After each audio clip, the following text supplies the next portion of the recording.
Je connais tes œuvres.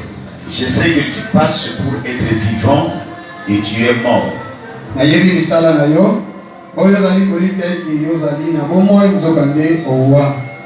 Sois vigilant et affermis le reste qui est près de mourir, car je n'ai pas trouvé tes œuvres parfaites devant mon Dieu.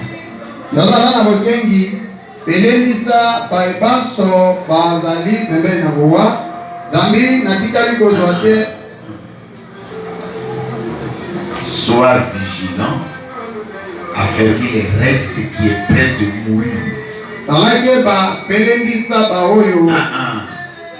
Lendisa oyo eza pembeni ya kokufa, car je n'ai pas trouvé tes œuvres parfaites devant mon Dieu.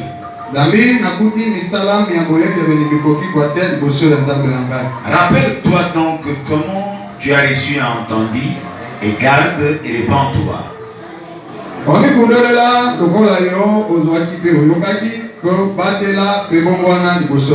Si tu ne veilles pas, je viendrai comme un voleur, et tu ne sauras pas à quelle heure je viendrai sur toi.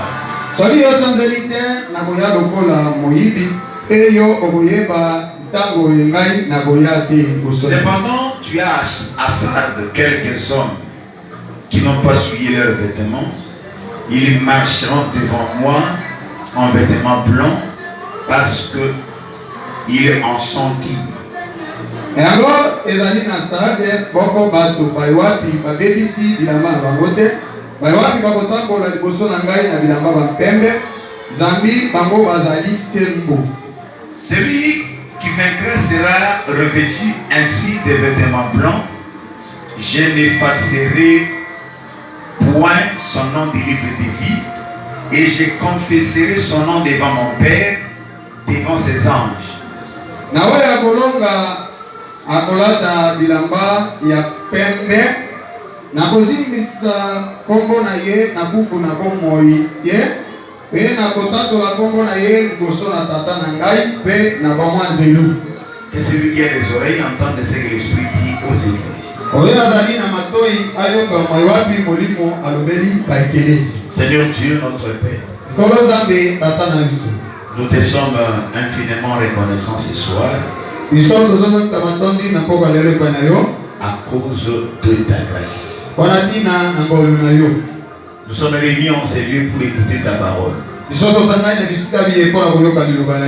Nous voulons que tu nous fasses grâce. Nous voulons que tu nous accompagnes. Que le Saint-Esprit soit de la partie. Et que ton nom, ton seul nom soit glorifié au milieu de nous. Sois élevé, Père. Sois béni. C'est dans le nom de Jésus que nous avons ainsi prié. Amen.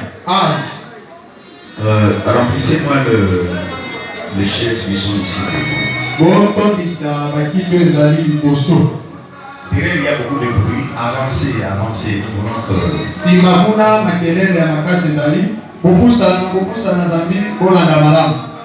On ne peut pas les en vouloir, c'est dans les coutumes chez nous.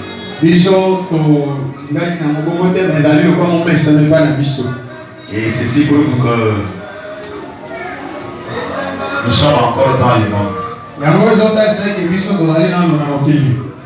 Nous sommes encore dans le monde. La gloire soit rendue à Dieu parce que nous ne sommes pas du monde. Amen. Est-ce que vous me suivez très bien là-bas? Vous me suivez très bien? Ok. Que la gloire soit rendue à notre Seigneur. Nous sommes en train de marcher. Nous avions dit que Jean avait reçu l'ordre d'écrire ce qu'il voit et ce qu'il entend. Et il devait les envoyer aux 7 églises d'Asie. Il y a l'église de Éphèse, il y a l'église de Smyrne, il Il y a l'église de Pergame. Il y a l'église de Pergame. Il y a l'église de Thyatire. Il y a l'église de Thyatire. Il y a l'église de Sardes. Il y a l'église de Sardes. L'église de Philadelphie. L'église de Philadelphie. Et l'église de Laodicée. Et l'église de Laodicée.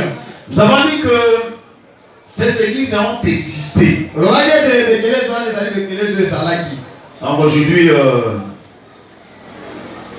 les églises, en ces temps-là, le pays actuel s'appelle la Turquie. Il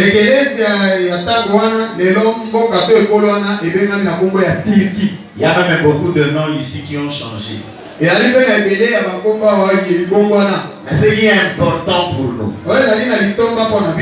parce qu'on peut se poser la question.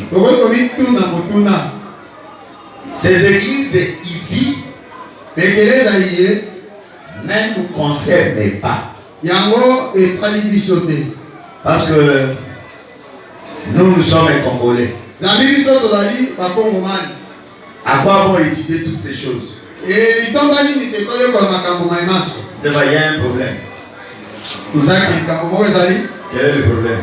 Parce que nous devons aider nos frères qui nous suivent ailleurs.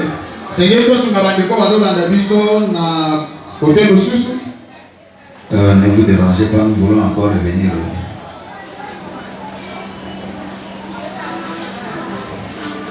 Je vois que toi, tu as touché là où tu ne devais pas toucher.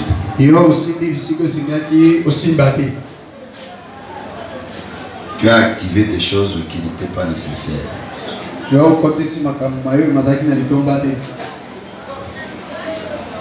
Ça fait déjà un problème. Donc,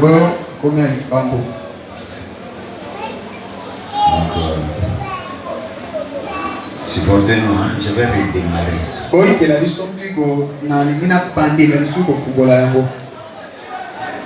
Ne soyez pas gênés. Arrêtez un peu là-bas, mettez pause. Ce sont les aléas de la technique. Alors, je disais qu'on peut se poser la question. Pourquoi nous enseignez ces choses? Je dis que le Seigneur a choisi cet ensemble. Ce sont les assemblées qui ont existé. Mais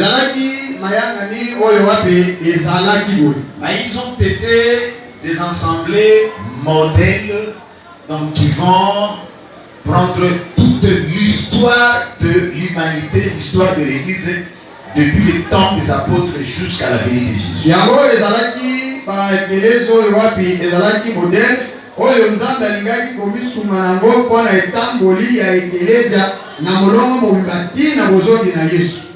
Et quand nous suivons chaque lettre, il y a une même exhortation qui revient. Que celui qui a des oreilles entende ce que l'Esprit dit aux églises. Que celui qui a des oreilles. Or, l'oreille n'est pas donnée à tout le monde. Vous êtes bénis parce que vous avez l'oreille de Dieu. Et vous êtes appelés à écouter ces choses. J'ai dit que Éphèse, Smyrne et Pergame sont les églises qui appartiennent au passé. Ici, l'église avait perdu son amour à Éphèse. Smyrne, c'était l'église de la tribulation. À Pergame, le monde commence à s'installer dans l'église. Alors, à partir de Thyatire jusqu'à la Odyssée, donc nous aurons ces 4 formes d'église. Thyatire, c'est l'église de Rome. Or, l'église de Rome, c'est l'église catholique. Et l'église catholique existe jusqu'à ce jour. L'église catholique Jusqu'au jour de la venue de Jésus, catholique sera là. Aujourd'hui, nous allons prendre les salles. Après catholique, il y a eu un mouvement qu'on a appelé la réforme.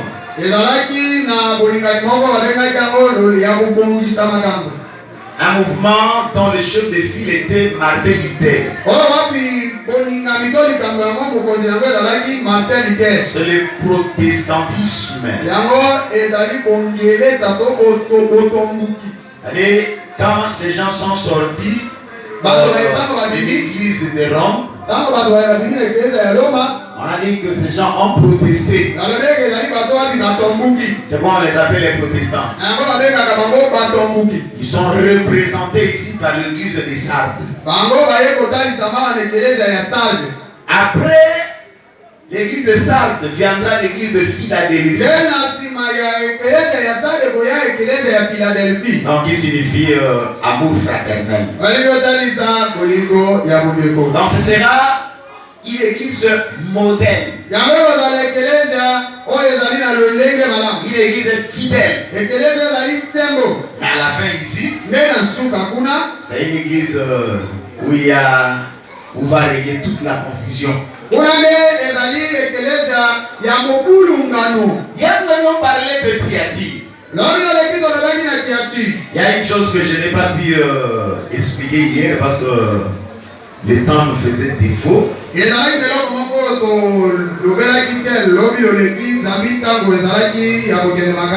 rentre prendre après ce chapitre 2, je prends le verset 19.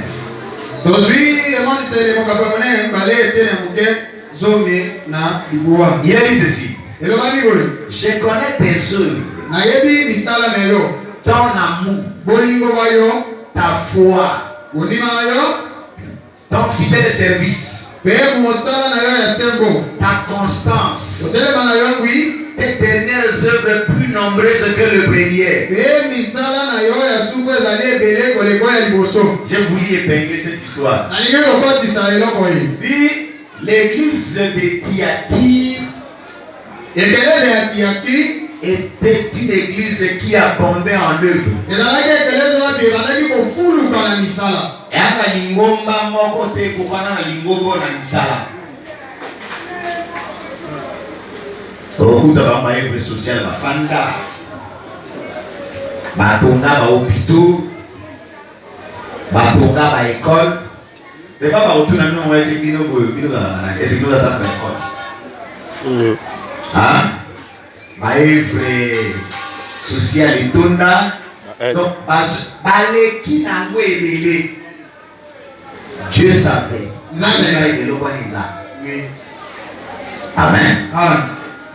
Nul chair n'est sauvé devant Dieu par le souffle. Le salut c'est par la grâce au nom de Jésus. Mais les œuvres nous accompagnent. Il faut avoir la foi en Jésus.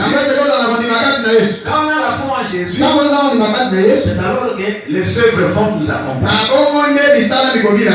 Maintenant nous arrivons à l'église de Sardes. Sardes, c'est une église moribonde.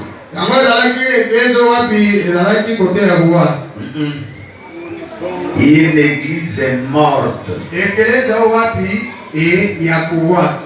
En vous la regardez, elle paraît vivante, mais en réalité, Dieu la compte parmi les morts.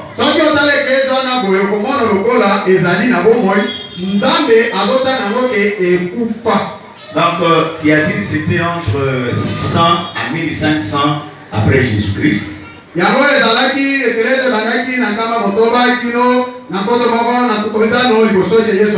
Alors que Sardes entre 1520 jusqu'à 1750. Ino koto moko na kama sambo na tuku mitano. Ça, c'est le temps de la réforme. Yango ezali na ntango ya kobongisi makambo. C'est-à-dire le temps du changement. Elingi ozali ntango ya mbongwana. Amen. Ah.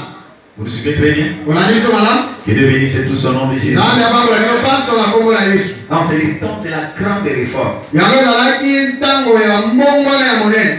Ici, l'église sort du chaos Awa ekeleza ebimi na kati na kokufa na yango. dans lequel elle s'était enfouie dans les âges passés. Oyo wapi yango ekimaki na biloko eleka.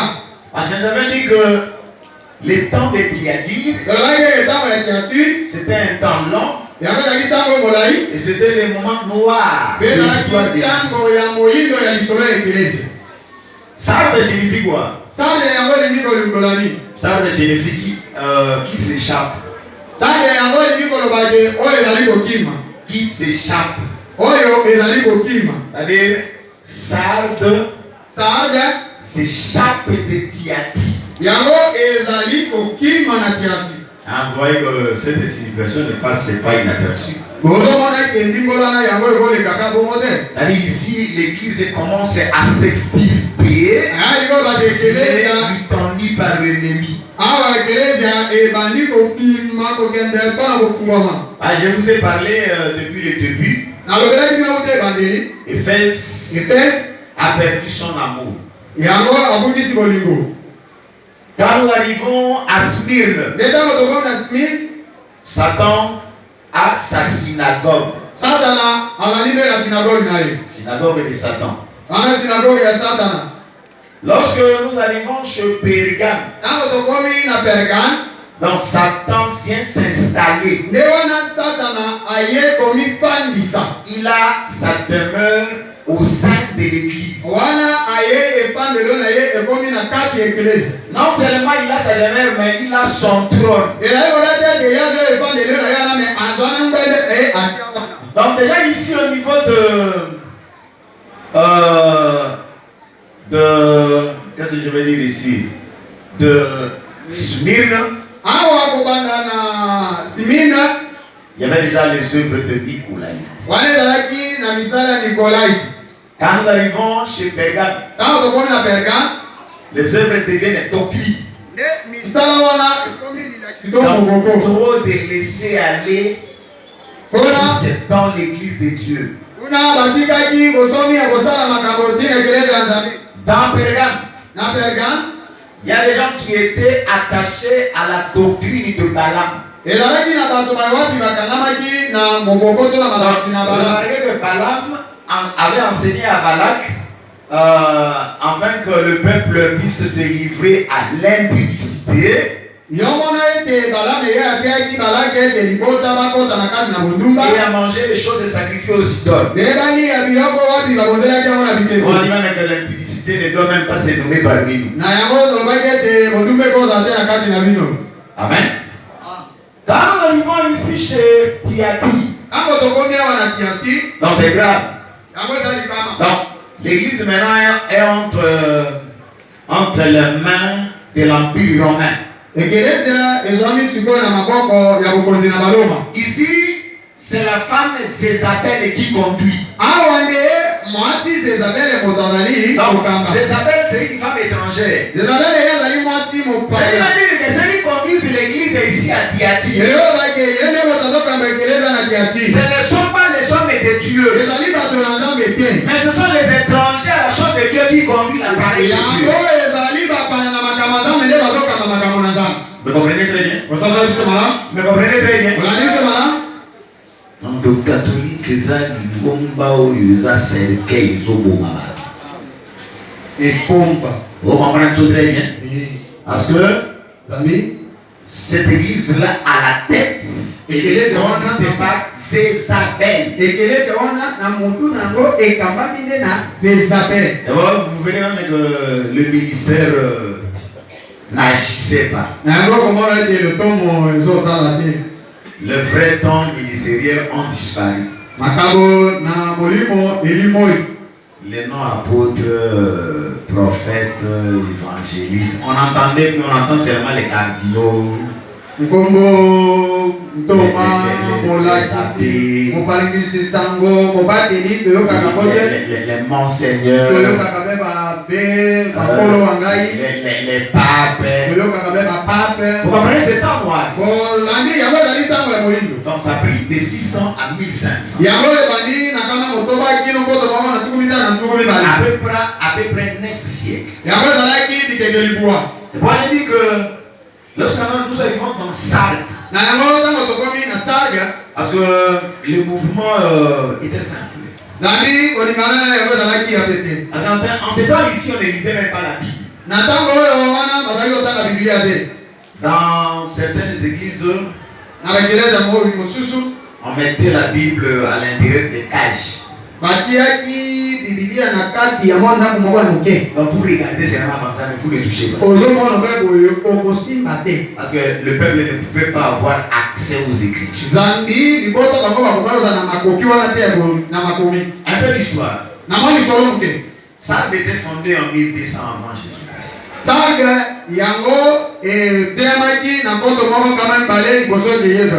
dis pas fondé.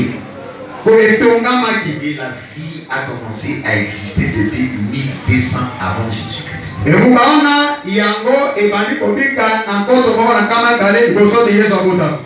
elle était devenue la capitale de Lydie.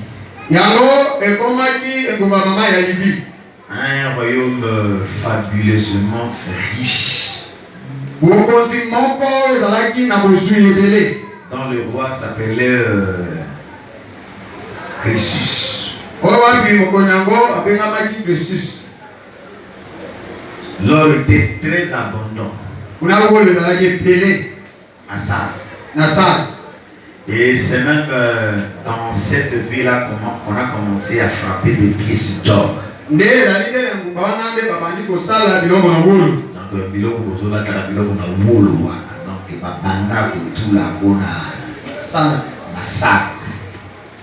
donc c'est environ 50 km de distance de la ville de Thyatire.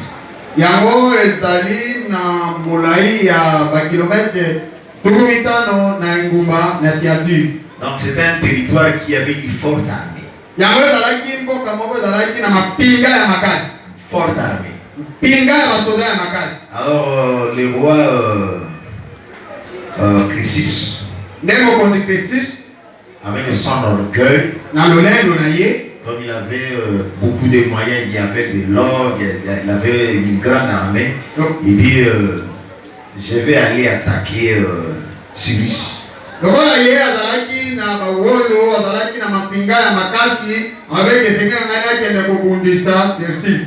Hein? Il était distrait, Cyrus l'a surpris. Il a été vaincu. En 549, la Perse aussi s'est rendue maître. Maître de Sardes. Donc Sardes était toujours moins vigilant. En 195 avant Jésus-Christ,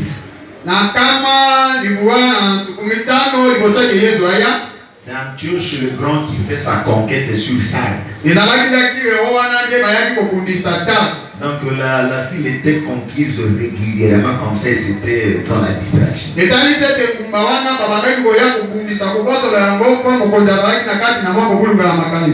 Le Seigneur s'est saisi de cette histoire. La ville était toujours gagnée parce qu'elle manquait de vigilance.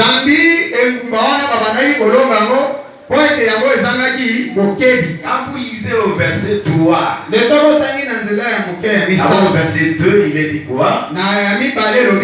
Sois vigilant et affermis le reste qui est près de mourir, car je n'ai pas trouvé tes œuvres parfaites devant mon Dieu. Le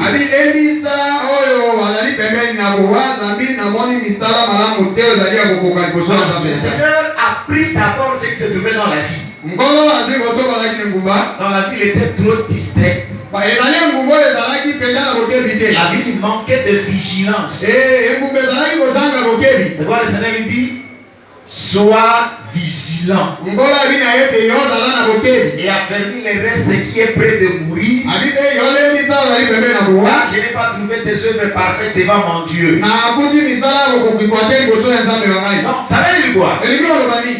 Lorsque Luther est venu avec la réforme, sans connaître beaucoup de choses, il était inspiré seulement par un petit passage. Le juste vivra par la foi. C'est à partir de ça qu'il a commencé sa réforme. En ce temps-là, on a commencé maintenant à prêcher le salut par la foi. Les gens ont commencé à sortir de mentalités qu'ils ont acquis à partir des Thyatire. Bien qu'ils sont sortis de là, mais les œuvres n'étaient pas parfaites. Amen. Donc vous allez voir que quand le Seigneur parle de Thyatire, il ne fait pas de reproches. Mais il fait voir seulement que tes œuvres ne sont pas parfaites. Il lui fait voir seulement que sois vigilant. Donc pour que ce qui reste en toi, qui est près de mourir, ne puisse pas disparaître en toi. Il dit quoi? Rappelle-toi donc de comment tu as reçu et entendu. Garde et réponds-toi.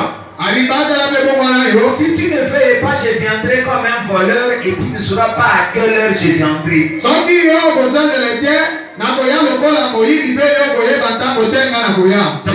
dis toujours. Je vous rappelle toujours l'exhortation du Seigneur. Qui dit que celui qui a des oreilles entende ce que l'Esprit dit aux églises. Et toi aussi, Dieu te rappelle. Rappelle-toi comment tu as reçu et entendu. Qu'est-ce que tu as reçu? Tu as reçu le Seigneur Jésus. Tu as entendu quoi? Tu as entendu la parole. Il dit garde et répands-toi. Amen. Donc le Seigneur fait que tu gardes la parole. Si tu ne veilles pas, je viendrai comme un voleur et tu ne sauras pas à quelle heure je viendrai. Je vous ai fait des incursions qui ont été faites sur Sardes. C'était parce que Sardes était moins vigilant. C'est pourquoi le Seigneur dit veille. Réponds-toi. Sinon je viendrai à toi comme un voleur. Donc ça nous rappelle que le Seigneur Jésus, le jour où il viendra, il viendra à l'improviste. Vous suivez très bien? Le Seigneur Jésus viendra à l'improviste. Donc tout enfant de Dieu doit toujours se préparer au retour de Jésus. Donc on l'a dit, on a la pongi bon, là le bandatango ya matuma balanga Yesu akoya ayahate. Akoya l'improviste. Oui. Je vais vous dire que toutes les formes, toutes les sept églises, toutes ces formes-là, nous les voyons déjà sous la terre. Ça veut dire que le Seigneur n'est pas loin. Amen. En 1933, Sardes tombe sous l'Empire romain. na mkoto mwako na kanisa na tukuta na libua sale ya kwenda kukonda na baloma. Un temple est érigé en l'honneur de l'empereur Tibère. Pe temple mwako etongama kiwana na lokumu ya mugonzi. Les temples dont j'ai fait mention ici, ce n'est pas les temples que nous parlons, l'explication de la Bible. Vous dites que temple, c'est l'habitation de Dieu. C'est-à-dire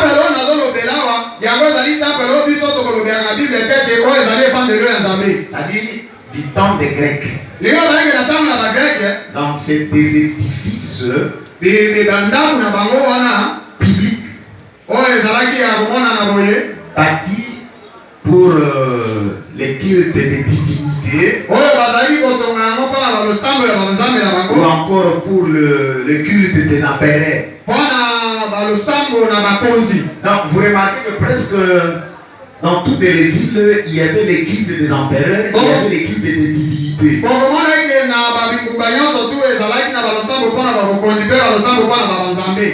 Mais la religion pratiquée était le culte à la déesse Cybèle. Donc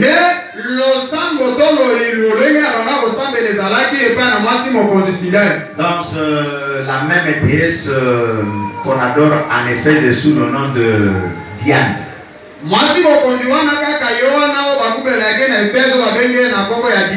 À Éphèse c'était Diane ou encore Artémis.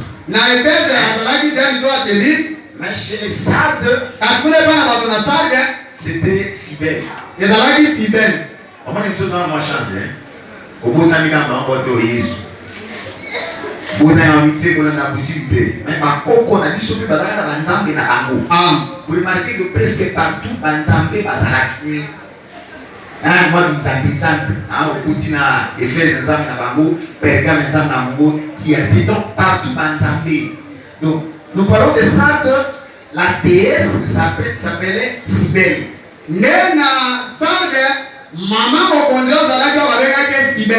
Et son temple était en juxtaposition avec celui d'Apollon. Apollon a dit Nzambe Yatiati, qui signifiait le fils du soleil.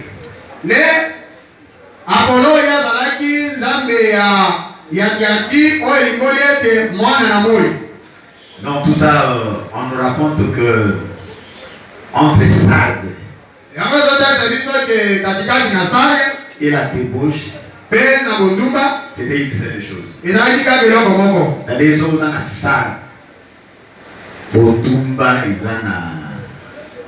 ils ont Coca-Cola. Donc on a dit que Botumba, ça a dit par exemple que Mambo Kouana, Banzambo Wana, ils ont fait ça quand on a dit Botumba. Vous comprenez un peu ça? Et cette dame-là, cette déesse-là de Cybèle, on la compare avec ce que Jérémie 7:18 nous dit.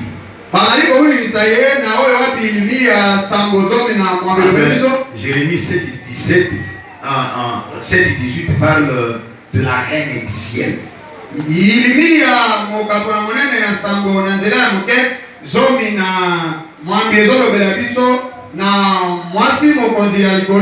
Donc c'était Dieu qui était aussi adoré en Israël.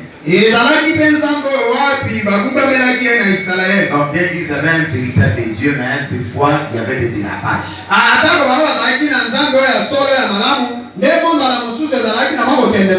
Jérémie dit quoi? Les enfants ramassent du bois. Et le père allume le feu.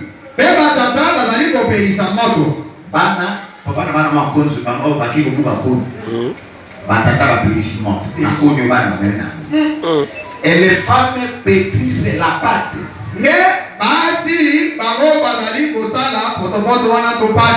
Pour préparer des gâteaux à la reine du ciel. Et pour faire des libations à d'autres dieux. Afin de militer.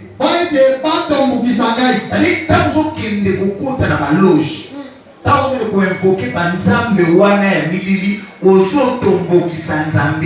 Amen. Et puis il disait, vous dit, est-ce moi qui le rite? Dit l'Éternel. N'est-ce pas eux-mêmes? Allez, confusion. Nous sommes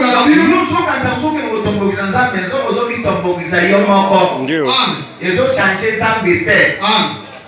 Banza wana bakoleka. Oui. Papa ikeko. Amen. Elle m'a dit que vous boué pe na se bambandi. So basale on na ivoire so ekokoi. So yaki na nzete ba chemo to eperi. Mais ça me na biso asika ka moto terre. Amen. Ça me na biso abuka na buka na kate. Amen. Ça me na biso a changer kate. Amen. Atika li bongo le même hier aujourd'hui et éternellement.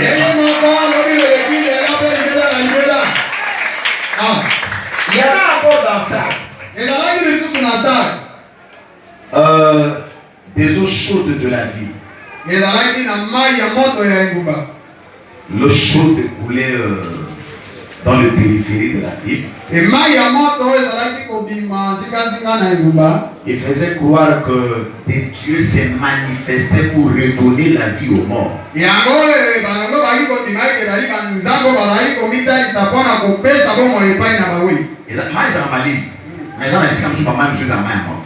Par exemple, quand vous allez à l'est du pays, à côté à Gaume, alors, par ma moto, on a la salle de temps où ils ont les cas. Hein?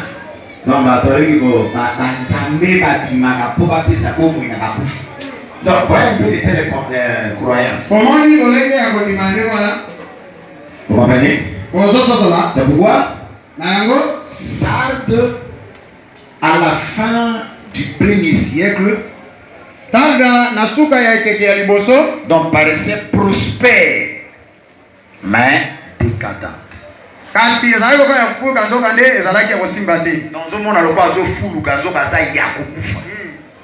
alors maintenant, le Seigneur nous fait beaucoup de choses. D'abord, quand nous regardons comment il se présente à l'église, il est facile ce qu'il dit, celui qui a le Saint-Esprit de Dieu et les 7 étoiles.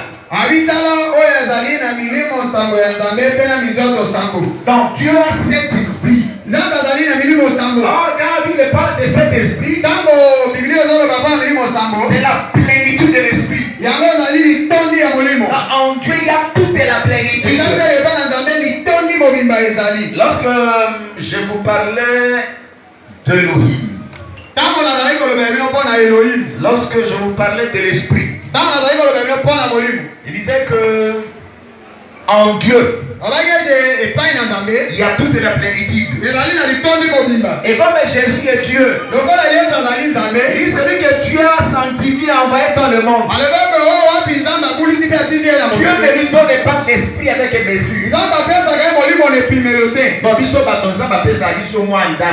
Il dit portion, mais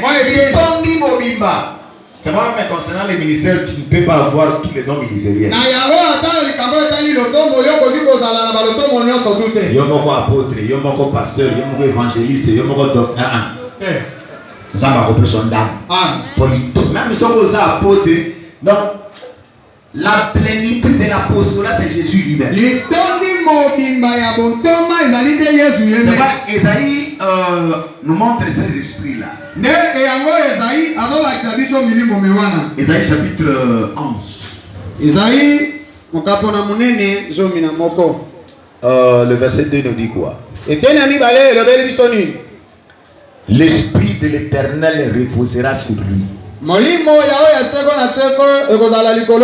C'est ça le chandelier. Au milieu ici, c'est l'esprit de l'Éternel. Amen. Quand vous quittez l'esprit de l'Éternel, on dit l'esprit de sagesse et d'intelligence.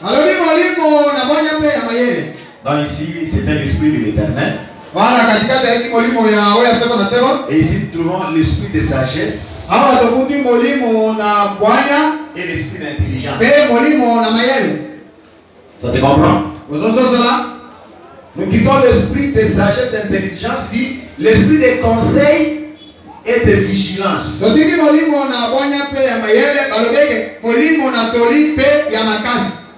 Conseil, vigilance.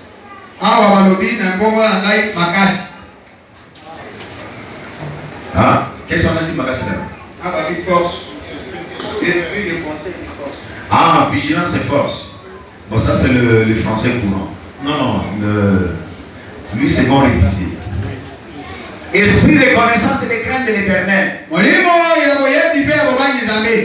Esprit de connaissance et esprit de crainte de l'éternel. Donc ce sont les 7 esprits de Dieu. C'est-à-dire quelqu'un qui dit qu'il a l'esprit de Dieu, il doit être sage, il doit être intelligent.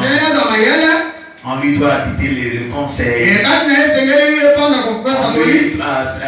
La vigilance ou bien la force doit habiter. La connaissance et la crainte de l'éternel. Personne ne peut dire qu'il a l'esprit de Dieu quand on ne voit pas la crainte de l'éternel.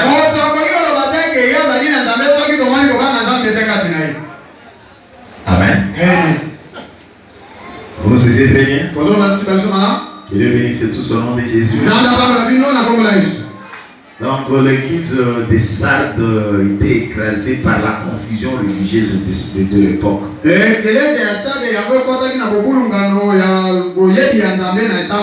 Donc la vraie spiritualité était tellement à la baisse que le Seigneur lui adresse un message.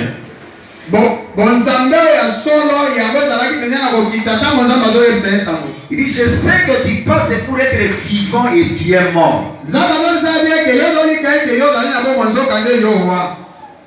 Ok, non, voilà. Dans ça va dire que au sommet on a le pôle au sac bobo. Mais au bouffant. Ah, je rentre toujours. Quand on dit tes oreilles, entendre ce que l'Esprit dit aux églises. Donc tu passes pour être vivant. Et voici tu es mort. Est-ce que ça y est? Tout le monde entend la sœur. Tout le monde la frère.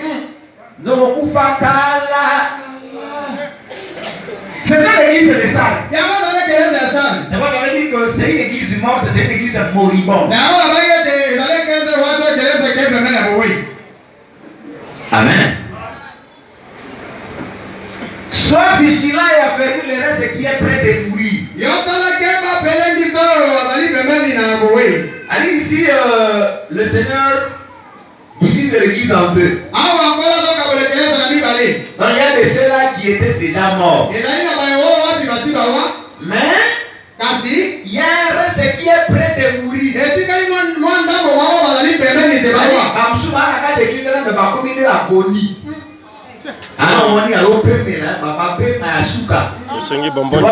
Jésus dit, sois vigilant et affermi les restes qui est près de mourir.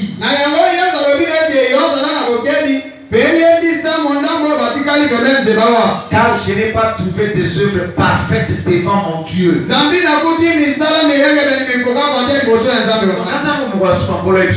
n'ai pas trouvé des œuvres parfaites devant moi. Et c'est ça le tableau des protestants. Parce que ici je parle de l'église de la réforme. L'église de la réforme, l'église qui a commencé avec Martin Luther. Quand on va protester, on ne va pas c'est vrai? Vous voyez que je vous dis que quand vous lisez cette lettre, quand vous êtes par exemple ici, voici c'est le jeu contre toi. Tu as abandonné ton premier amour. Il arrive ici, voici ce que j'ai contre toi. Tu as des gens attachés à la doctrine de Nicolaï. Contre toi, tu as déjà attaché à la doctrine de Balaam. J'ai contre toi, tu as déjà attaché à l'enseignement de Césarée.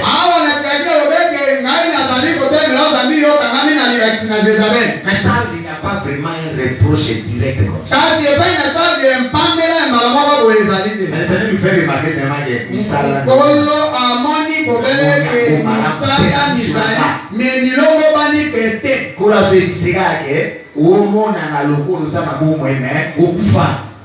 C'est ça les protestants. Oh, hein? Dit, quand tu es devant un protestant, quand on t'a dit doctrine, jusqu'à présent, vous coincez ma race. Hein? Oui, on va y arriver. Liturgie, la chanson, tout ça. Moi, mais, kasi, nakati baba kufi. Amen. Récemment pas de reproches. Et là, il n'y a même pas aussi des persécutions. Il n'y a même pas de fausses doctrines. Rien qui peut empêcher la bonne marche. L'église semble être en vie apparemment. Oh, c'est une apparence trompeuse, elle est morte. C'est ça que le Seigneur Jésus avait dit aux pharisiens. Il avait dit quoi? Malheur à vous, scribes et pharisiens hypocrites. Je suis dans Matthieu pour ceux qui veulent le vérifier. Verset 23 et le verset 27. Parce que vous ressemblez à des sépulcres blanchis qui paraissent beaux au dehors et qui au dedans sont pleins d'ossements, de morts et toute espèce d'impureté. Vous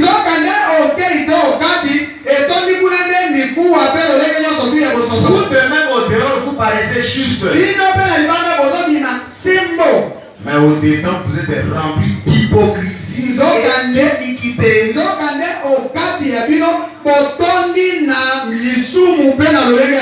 C'est que ça, c'est l'église de l'hypocrisie.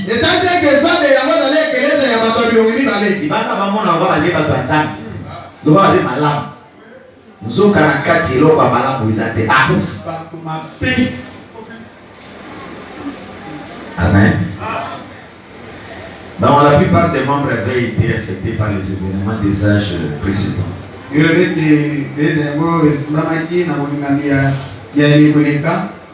les restes qui n'avaient pas été touchés étaient sur le point de mourir également.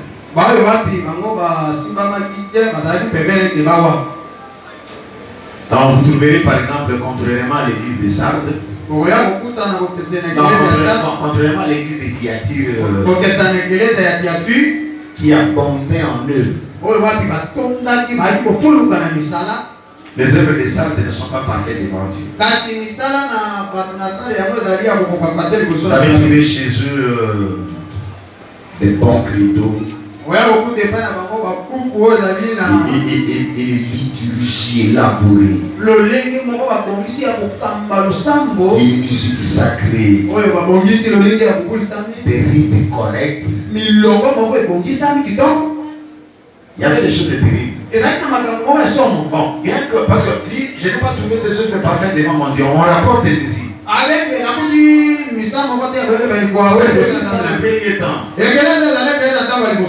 Était en quête de pauvres dans la ville pour les aider. Dans ces gens-là qui n'avaient pas accès à l'or. Il y avait même aussi les ramassages de nouveau-nés exposés aux bêtes sauvages. Et ils ont même créé des orphelinats.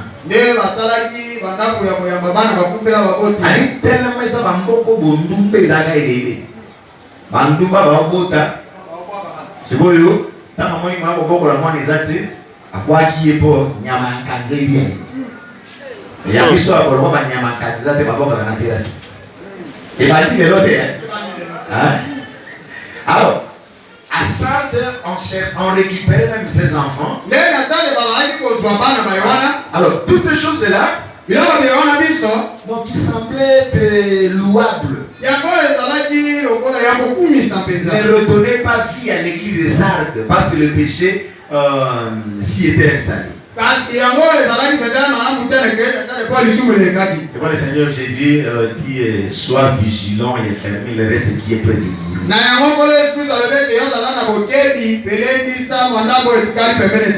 Est-ce que chez toi il n'y a pas quelque chose qui est près de mourir? Ah, bien aimé ma soeur. Bien aimé mon frère. Il n'y a pas quelque chose en toi qui est prêt à te donner la mort. C'est pourquoi Dieu nous appelle à la repentance devant Dieu pour sauver le reste qui est encore vivant. Il dit, rappelle-toi. Donc comment tu as réussi à entendre? Garde le sinon je viendrai à toi comme un voleur.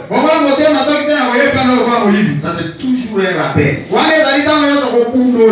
rappel pour que le jour où le Seigneur Jésus viendra, qu'il te trouve debout. Amen. Ah, il dit quoi? Cependant, tu as à Sardes quelques hommes qui n'ont pas souillé leurs vêtements.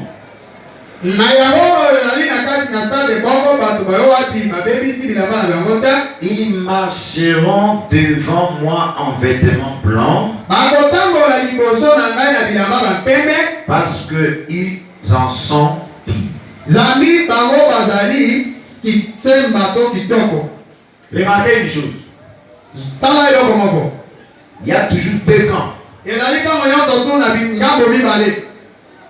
C'est là à qui le Seigneur qui dit ils passent pour être vivants, mais ils sont morts. Mais il y a un reste qui ne sait pas suyer. Il y a un reste à qui le Seigneur, quand nous prenons Luc, Luc 12, verset 32 dit ne crains point.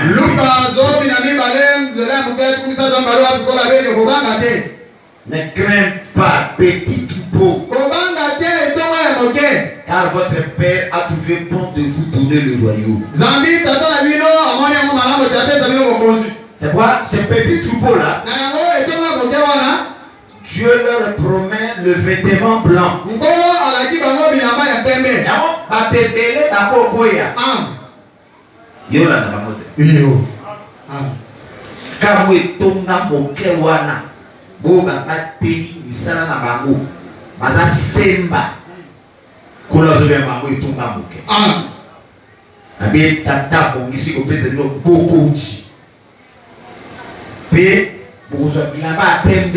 Il est bon, il y a pureté, il est bon, il y a justice, il est bon, au centre.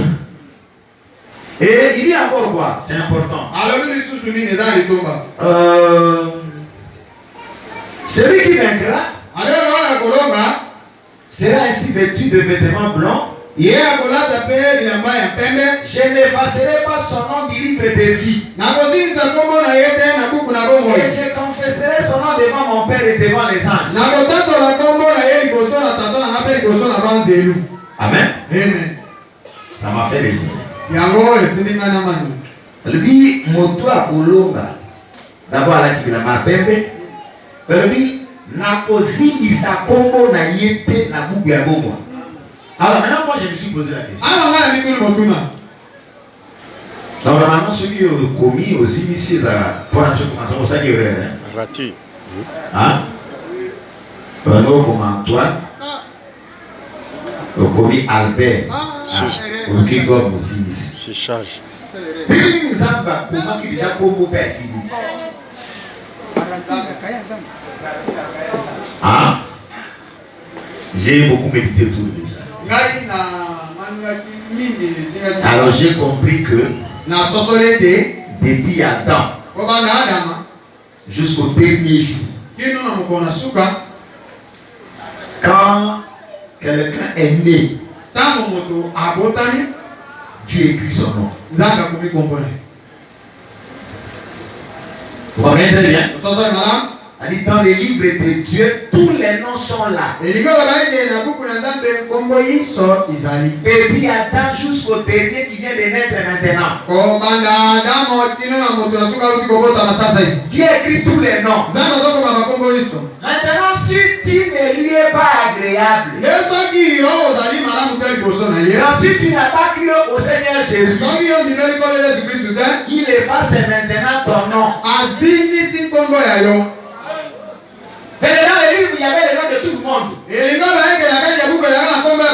Mais celui qui reste incrédule, Dieu efface son nom.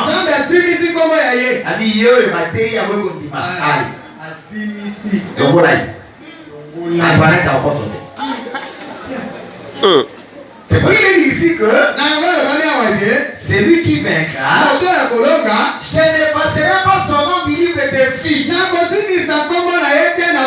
Et je confesserai son nom devant mon Père et devant les femmes.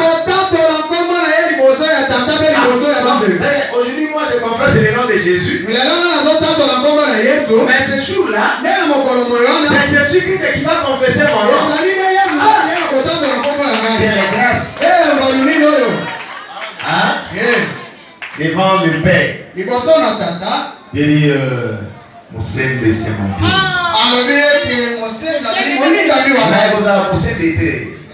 Parce que la Bible dit un nom nouveau. Voilà. Mais là, je vais porter un nom nouveau. La Bible dit que celui qui connaît, c'est seulement celui qui le reçoit. Kombo Yasika. Ça, c'est une bonne chose. Il dit que celui qui a des oreilles entende ce que l'Esprit dit aux Écritures. Celui qui a des oreilles entende ce que l'Esprit dit aux Écritures. Amen. Donc il fallait que Dieu suscite cet homme-là de Martin Luther.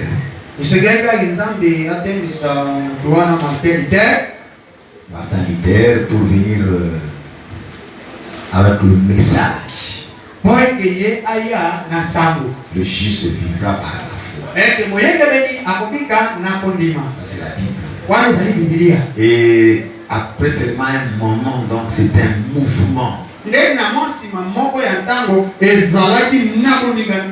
a bougé toute l'Europe, qui a bougé l'humanité. Et de ce côté ici de Thyatire avec ma protestant,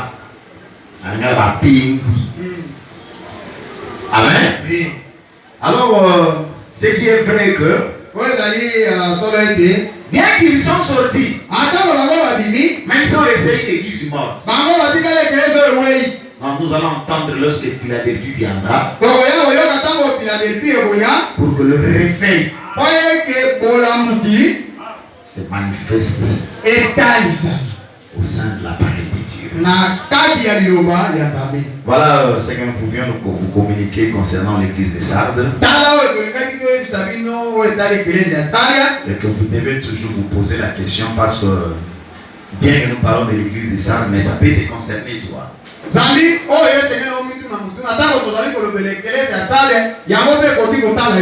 Comme nous disons, que celui qui a des oreilles entende ce que l'Esprit dit aux églises. Tu peux passer pour être vivant ou vivante, mais en réalité devant Dieu tu es mort. En réalité devant Dieu tu es une femme morte. Tout et pour tout le Seigneur dit, réponds-toi. Souviens-toi comment tu as entendu. Réponds-toi. Et mets toute cette parole en pratique. C'est une interpellation pour tout le monde. Que Dieu bénisse tout son nom. Que Dieu bénisse tout son nom. Nous allons prier par rapport à la parole. Là, j'appelle le modérateur, l'apôtre Évariste. Il nous conduit dans cette histoire. Que Dieu bénisse tout son monde.